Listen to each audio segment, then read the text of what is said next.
L-ați văzut și vă zilele trecute în presă, și anume știrea falsă prin care se spune că eu aș fi omorât un om. Atenție! Culiță Sterp a ucis un om. Exact așa s-a spus de cei de la România TV și de cei de la Antena 1.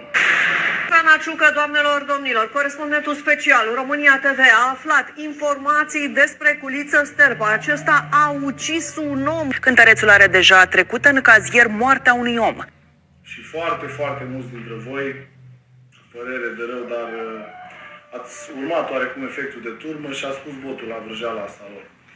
Hai să o luăm un pic, să o luăm logic. O să vă arăt și niște dovezi prin care se arată că nu este așa, dar până atunci să o luăm un pic logic. Ei au spus că eu am omorât un om în anul 2016, aș fi avut un accident, atenție, când în anul 2016 eram cunoscut deja publicului. Eu din 2014 cam mă știe lumea pe internet, dar în 2016